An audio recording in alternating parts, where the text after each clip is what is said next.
आषाढी एकादशीनिमित्त मुंबईतल्या प्रति पंढरपूर म्हणून ओळखल्या जाणाऱ्या वडाळा इथल्या ऐतिहासिक श्री विठ्ठल रुक्मिणी मंदिरात आज मुंबईच्या महापौर रितू राजेश तावडे यांच्या हस्ते विठ्ठल रुक्मिणी मातेचा पारंपरिक पद्धतीनं महाअभिषेक आणि महापूजा संपन्न झाली। पहाटे झालेल्या सोहळ्यात वैदिक मंत्रोच्चार आणि ज्ञानबा तुकारामाच्या जयघोषानं संपूर्ण मंदिर परिसर दुमदुमून गेला। पंढरपूरला जाऊन दर्शन घेणं ज्या मुंबईकरांना शक्य होत नाही त्यांच्यासाठी वडाळ्याचं मंदिर म्हणजे प्रति पंढरपूर म्हणून श्रद्धेचं केंद्र आहे। महापूजा संपन्न झाल्यावर प्रसारमाध्यमांशी बोलताना महापौर रितू तावडे यांनी संपूर्ण मुंबई महानगराच्या प्रगतीसाठी विठुरायाकडे प्रार्थना केली। मुंबईकरांची या ठिकाणी चांगली भरभराट हो, त्यांच्या मनोकामना पूर्ण हो, सगळे संकल्प त्यांनी हाती घेतले असतील चांगले तर ते नक्कीच हो।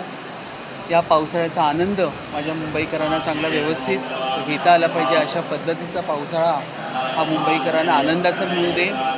सर्व मुंबईकरांना सुख सुविधा इन्फ्रास्ट्रक्चर असते मुंबई महानगरपालिकेच्या वतीने जी विकासाची कामं आम्ही मुंबईकरांपर्यंत पोचवतो ती मुंबईकरांना त्याचा लाभ घेता आला पाहिजे अशा पद्धतीची पूर्ण प्रार्थना मी विठुरायाच्या चरणी केली आहे।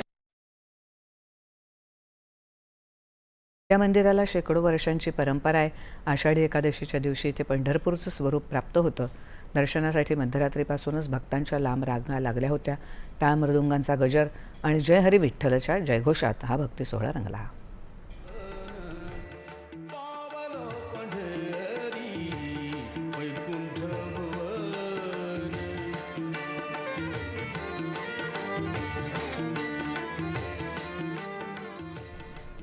आषाढी एकादशीनिमित्त पंढरपूर